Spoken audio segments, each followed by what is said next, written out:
تو بھول بھلیا تاج محل لال قلعے بنانے والے قبروں میں چلے گئے، قبروں کے نشان مٹ گئے، قبروں کے نشان ختم ہو گئے، بڑے بڑے بادشاہوں کی قبروں کے نشان مٹ گئے، برج خلیفہ بنانے والے جیسے بادشاہ کی قبر بے یار و مددگار پڑی ہوئی ہے، یزید کی قبر کہاں ہے، اس کے آوان و انسان کی قبر کہاں ہے، کچھ عطا پتہ نہیں چلتا میرے بھائی۔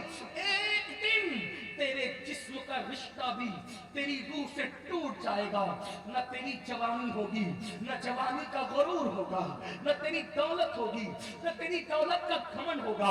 ہاں ہاں، اگر آج تو جوانی اور دولت کے نشے میں امام حسین کے پیغام کے خلاف، ان کے نانا جان کے پیغام کے خلاف اگر زندگی گزار رہا ہے تو ایک دن تجھے موت آئے گی، دولت بھی نہیں ہوگی، دولت پہ لوگ ہوش موج کریں گے، مال بھی نہیں ہوگا۔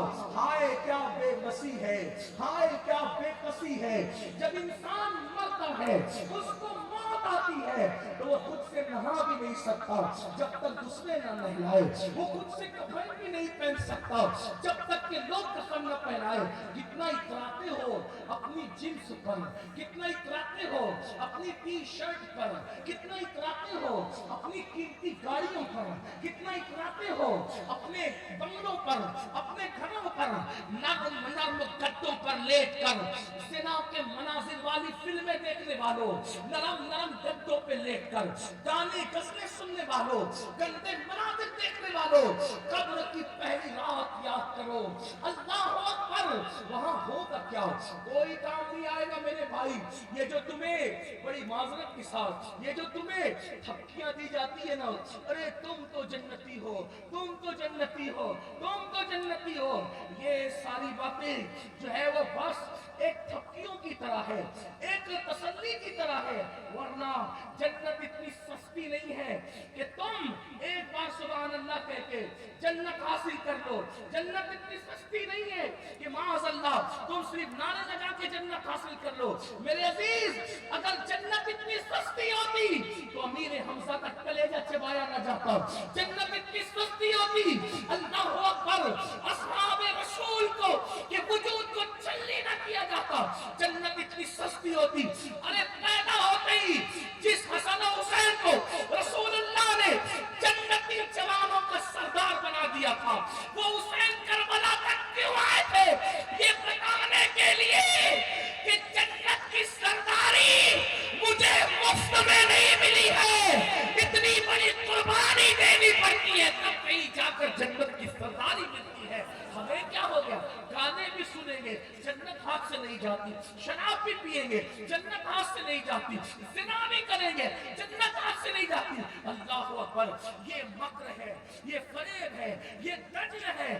نہ جنت اتنی مشکل ہے جتنا کہ تبلیغی جماعت والے بیان کر رہے ہیں، اور نہ جنت اتنی آسان ہے جتنا کہ تم بیان کر رہے ہو۔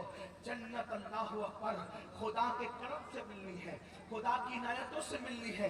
اللہ اللہ، آپ اندازہ تو فرمائیں ہم کس جگہ پہ جا رہے ہیں۔ آپ موت کو یاد کرو۔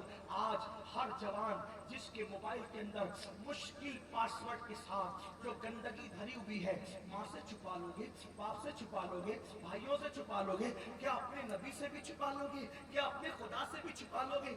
آج سود کے دھندے کر رہے ہو، انٹرسٹ کے دھندے کر رہے ہو۔ اللہ اکبر، وہ سود جس کے بارے میں رسول اللہ نے فرمایا، جس نے سود کا ایک لقمہ کھا لیا گویا اس نے اپنی ماں کے ساتھ 36 مرتبہ زنا کیا۔ آپ کہاں ہیں؟ ہم کہاں ہیں؟ ایزی منی کے چکر میں، شارٹ ٹائم میں کروڑپتی بننے کے چکر میں جوا کھیل رہے ہو، حرام کاروبار کر رہے ہو۔ یہ حسینیت نہیں ہے، یہ تو سب یزیدیت ہے۔ حسینی کہلا کر یزیدیت کر رہے ہو۔ آج توبہ کر لو، آج پلٹ جاؤ، ورنہ یاد رکھنا۔ ایک حدیث پڑھ کے اس پہ کچھ تبصرہ کر کے بات ختم کرتا ہوں، بات مکمل سنیں۔ آپ اور میں رسول اللہ کے پردہ فرمانے کے کم و بیش 1400 سال کے بعد، اتنی دیر سے ہم دنیا میں آئے، کم و بیش کب؟ 1400 سال کے بعد۔ آئیے ذرا اس بندے کی زندگی سنیں جس نے رسول اللہ کے دور میں جنم لیا تھا، جو حضور کے دور میں پیدا ہوا تھا۔ ایک دن کا واقعہ ہے، کہ اللہ کے رسول علیہ السلام مسجد نبوی میں تشریف فرما ہے، بیٹھے ہوئے ہیں، اور ایسے میں ایک جوان آتا ہے، دیہاتی جوان روتے ہوئے۔ اللہ کے حبیب علیہ السلام کی یہ شان تھی کہ حضور علیہ السلام کسی کی آنکھ میں آنسو نہیں دیکھ سکتے۔ جب میرے آقا کسی کو روتا ہوا دیکھتے تو تڑپ جاتے، آقا کسی کو روتا ہوا دیکھتے تو بے چین ہو جاتے تھے۔ ایک دیہاتی کی آنکھ میں رسول اللہ نے آنسو دیکھے، اور آنسو دیکھ کر کے اس سے پوچھا، اے جوان تو کیوں رو رہا ہے، تیرے رونے کی وجہ کیا ہے؟ وہ جوان کہتا ہے، آقا میرے ماں باپ آپ پہ قربان، میرے باپ کا آج انتقال ہو گیا، میرا باپ مر گیا ہے آقا، اور دیہات ہونے کی وجہ سے، دیہات میں رہنے کی وجہ سے میرے باپ کو کوئی غسل دینے والا نہیں ملتا، میرے باپ کو کوئی کفن پہنانے والا نہیں ملتا۔ اللہ کے رسول علیہ السلام سے اس نے عرض کی، آقا نہ میرے باپ کو کوئی غسل دیتا ہے نہ کوئی کفن پہناتا ہے، یا رسول اللہ اس لیے میں رو رہا ہوں۔ میرے کریم آقا نے کرم فرمایا اور اس جوان سے کہا، ایک کام کر، ابو بکر و عمر کو ساتھ لے جا، سیدنا صدیق اکبر اور فاروق اعظم کو حکم دیا، تم دونوں جاؤ اور جا کر اس کے باپ کو غسل دو، کفن پہناؤ، اور ساری وہ رسومات جو آخری رسومات ہوتی ہے اسلام کے اعتبار سے اس کی ادا کرو۔ صدیق اکبر اور فاروق اعظم جیسی ہستیاں اس کو غسل دینے اور کفن پہنانے کے لیے تشریف لے گئی۔ جب یہ دونوں اس دیہات میں پہنچے تو غسل دینے کے لیے جیسے ہی اس کے چہرے سے کپڑا ہٹایا، جیسے ہی اس کے چہرے سے کپڑا ہٹایا، دونوں کے پیروں کے نیچے سے زمین کھسک گئی۔ کیوں کھسک گئی؟ کیونکہ جب انہوں نے کپڑا ہٹایا تو کیا دیکھا کہ وہ مرنے والا جو مرا تھا اس کا چہرہ کالے سور کی طرح ہو گیا تھا، اس کا چہرہ کالے خنزیر کی طرح ہو گیا تھا۔ خنزیر اور سور سمجھتے ہیں، کالا خنزیر کیسا لگتا ہوگا، جسم انسان کی طرح، منہ کالے سور کی طرح۔ دونوں نے جلدی سے چادر ڈال دی۔ یہ کوئی کہانی قصہ نہیں ہے میرے بھائی، یہ حدیث پاک ہے۔ علامہ عثمان ابن حسن نے اپنی کتاب میں اس حدیث کو لکھا ہے۔ اللہ اللہ، میں کوئی کہانی قصے کا جو ہے وہ معاذ اللہ روادار نہیں، میں آپ کے سامنے اس وقت روایت پیش کر رہا ہوں۔ رحم کر لو اپنے آپ پر، اپنے آپ پہ رحم کر لو مسلمانوں۔ اللہ نے یہ زندگی عیش کے لیے نہیں، آرام کے لیے نہیں، پاپ کے لیے نہیں، جرائم کے لیے نہیں، زبانی جمع خرچ کے لیے نہیں دی۔ اللہ نے زمین پہ ہمیں بھیجا۔ قرآن کہتا ہے، الذی خلق الموت والحیات لیبلوکم ایکم احسن عملا، کہ ہم نے تمہیں جو موت اور زندگی پیدا کی ہے اس لیے پیدا کیے تاکہ ہم تمہیں آزمائیں، تمہاری جانچ کرے کہ کون تھوڑی سی زندگی کو پا کر اچھا عمل کرتا ہے۔ یہ تھوڑی سی زندگی اچھے عمل کے لیے ہے، کیرم کلبوں کے لیے نہیں، گالی گلوچ کے لیے نہیں، فلم اور سیریل کے لیے نہیں، عورتوں کے ساتھ پینٹنگ کرنے کے لیے نہیں، حرام لقمے کے لیے نہیں، آوارہ گردی کے لیے نہیں، اچھے عمل کے لیے آئے ہو زمین پر، اچھا عمل کرو۔ صدیق و فاروق نے جب اس شخص کا منہ کالے سور اور خنزیر کی طرح دیکھا، جلدی سے چادر ڈال دی، دونوں رو پڑے، کیونکہ ان لوگوں کے دلوں میں اللہ کا خوف تھا۔ آج عذاب کی باتیں سن کر لوگ مسکراتے ہیں، لوگ ہنستے ہیں، سب کا اپنا اپنا ذوق ہے، لیکن وہ لوگ جو سچے رسول کو سچا مانتے تھے، ان کی تعلیم کو سچا مانتے تھے، ان کی آنکھوں میں عذاب کی آیتیں سن کر، عذاب کا ذکر سن کر آنسو آتے تھے، ان کو اپنی آخرت یاد آتی تھی۔ اللہ اکبر، دونوں نے چادر ڈال دی، چادر ڈال کے ایک قاصد بھیجا، یا رسول اللہ اس کا منہ تو کالے سور کی طرح ہو گیا، اس کا منہ تو کالے خنزیر کی طرح ہو گیا، حضور ہم اس کو غسل کیسے دیں گے، اس کو کفن کیسے پہنائیں گے؟ جب یہ حادثے کی خبر اللہ کے رسول کو ہوئی تو میرے آقا بنفس نفیس خود چل کر تشریف لائے اس کے ہاتھ میں، اس کا منہ دیکھا، حضور نے ہاتھ اٹھائے، اس کی مولا اس کا منہ درست کر دے، اس کا منہ سیدھا کر دے۔ اللہ کے رسول کا دعا کرنا تھا کہ اس کا منہ سیدھا ہو گیا، صحیح انسانوں کی طرح ہو گیا۔ پھر اس کو غسل دیا گیا، پھر اس کو کفن پہنایا گیا، پھر اس کی نماز جنازہ پڑھی گئی۔ نماز جنازہ کے بعد کسی نے دھیرے سے کہا، ارے پہلے تو اس کا منہ سور کی طرح ہو گیا تھا، دفن کرنے سے پہلے ذرا چیک تو کر لو، ذرا دیکھ تو لو کہ ابھی کیسا اس کا منہ، کیونکہ رسول اللہ کی دعا سے تو ٹھیک ہو گیا تھا، اب اس کا منہ کیسا ہے نماز جنازہ کے بعد۔ اب کفن ہٹایا گیا، جب دیکھا گیا تو کیا دیکھتے ہیں کہ اس کا منہ پہلے کی طرح پھر کالے سور کی طرح کالے خنزیر کی طرح پھر ہو گیا. صحابہ رو پڑے, اللہ کے رسول بھی رو پڑے, کیونکہ کسی کا منہ جنازے میں بگڑ جائے. کتنے افسوس کی بات ہے نا. اللہ اکبر. بیماری کی وجہ سے کسی کے منہ پہ سیاہی آ جاتی ہے تو گھر والے شرمندہ ہو جاتے ہیں. ہائے ہائے ہائے. میرے امام نے فرمایا مجرم کو نہ شرماؤ, احباب کفن ڈھک دو. مجرم کو نہ شرماؤ, احباب کفن ڈھک دو. منہ دیکھ کے کیا ہوگا, پردے میں بھلائی ہے. اللہ رحم کرے. آج چھپ چھپ کے تو گناہ کر رہے ہو, پتہ نہیں جنازے میں چہرے کیسے نظر آئیں گے, پتہ نہیں قبروں میں چہروں کا کیا حال ہوگا. اللہ اکبر. میرے آقا نے جب دیکھا, صحاب مصطفیٰ نے دیکھا, اس کا منہ پھر سے کالے سور کی طرح ہو گیا. صحابہ نے پوچھا آقا اس کا منہ بار بار کالے سور کی طرح کیوں ہو جاتا ہے, کالے خنزیر کی طرح کیوں ہو جاتا ہے؟ تو میرے آقا نے اس کے بیٹے کو بلایا اور فرمایا اے جوان, میرا اللہ کسی پہ ظلم نہیں کرتا, میرا اللہ کسی پہ زیادتی نہیں کرتا, میرا اللہ کسی کو بے گناہ سزا نہیں دیتا. تو ہی بتا تیرے باپ کے کرتوت کیا تھے, تیرا باپ کرتا کیا تھا جس کی وجہ سے جنازے میں اس کا منہ کالے سور کی طرح ہو گیا. اس لڑکے نے, اس جوان نے کہا یا رسول اللہ, میرا باپ جب نماز کا وقت آتا تھا تو سو جاتا تھا, نماز نہیں پڑھتا تھا, وہ نماز میں غفلت کرتا تھا, سستی کرتا تھا. تب میرے آقا نے فرمایا اے لوگوں, جو نماز میں سستی کرے گا جب اس کو اس کی قبر میں رکھا جائے گا اور وہ قیامت کے دن اپنی قبر سے اٹھے گا تو اس کا منہ کالے سور کی طرح. نماز میں سستی کرنے والوں کا منہ قیامت کے دن کالے سور کا ہوگا. آپ سے پوچھتا ہوں, دوسروں سے نفرت کرتے کرتے کیا خود سے نفرت کرنے لگتے؟ نفرتوں کے سفیر بنتے بنتے کیا اپنے آپ سے بھی محبت نہ رہی؟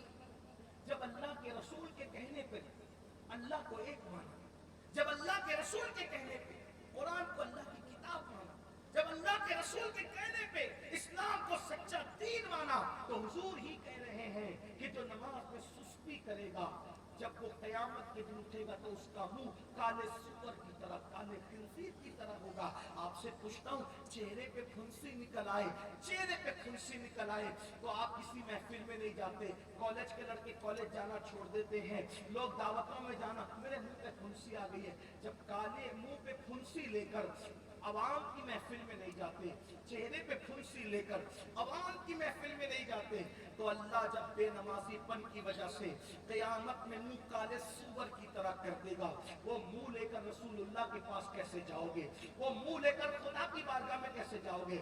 یہ ہزاروں کا مجمع ہے, مجھے معاف کرنا, نشتر جو لگاتا ہے وہ دشمن نہیں ہوتا. ہزاروں کا مجمع ہے, کتنے لوگ ہیں جو اس میں عشاء پڑھ کے آئے ہیں اور کتنے لوگ ہیں جو جلسہ کر کے جا کر فجر پڑھیں گے. عشاء پڑھے بغیر آئے, مغرب پڑھے بغیر آئے, عصر پڑھے بغیر آئے, ظہر پڑھے بغیر آئے, فجر پڑھے بغیر آئے, اور جب جائیں گے ایسے سوئیں گے کہ فجر کی نماز بھی ترک کر دیں گے. آپ مجھے بتائیں میرے بھائی, ہم کس کا برا کر رہے ہیں؟ آج آپ لوگ کہتے ہیں مولانا روزی نہیں چل رہی ہے, بچی کو رشتہ نہیں آ رہا ہے, گھر میں سکون نہیں ہے, گھر میں برکت نہیں ہے. کیوں, کیا ہو گیا؟ کسی نے کچھ کر دیا. کسی بیٹی کو رشتہ نہیں آ رہا, کسی نے کچھ کر دیا. روزی نہیں چل رہی ہے, کسی نے کچھ کر دیا. بچہ بدکار ہو گیا, کسی نے کچھ کر دیا. بہو منہ چلا رہی ہے, کسی نے کچھ کر دیا. گھر میں سکون نہیں ہے, کسی نے کچھ کر دیا. میرے بھائی سچ کہوں, صرف 2% لوگوں کو کسی نے کچھ کیا, باقی 98% لوگوں نے اپنے آپ ہی کو کچھ کیا. اس لیے کہ جب رسول اللہ نے فرما دیا جو نماز چھوڑ دے اس کی روزی سے برکت ختم ہوتی ہے. آپ بتاؤ تو صحیح, جادوگر کے جادو سے برکت گئی یا تیرے بے نمازی پن کی وجہ سے برکت گئی؟ اللہ کے رسول فرماتے ہیں جو عشاء کی نماز چھوڑ دے اس کی نیند سے سکون چلا جاتا ہے. تو جادو کی وجہ سے تیرے نیند سے سکون گئی, تیرے نیند سے سکون چلی گئی, یا پھر جو ہے تیرے نیند سے سکون گیا, یا پھر بے نمازی پن کی وجہ سے سکون گیا. آپ کہتے ہیں ہم تو ہمیشہ بیمار رہتے ہیں. فرمایا گیا جو عصر کی نماز چھوڑے گا اللہ اس کے جسم سے طاقت چھین لے گا. آپ بتاؤ, جادو کی وجہ سے جسم کی طاقت گئی یا بے نمازی پن کی وجہ سے گئی؟ سارا کیلیا کرایا تو ہمارا ہے. ہم کہتے ہیں کسی نے کچھ کیا, کسی نے نہیں کیا, ہم نے کیا, ہم نے اپنا بگاڑا خود کیا. اللہ فرماتا ہے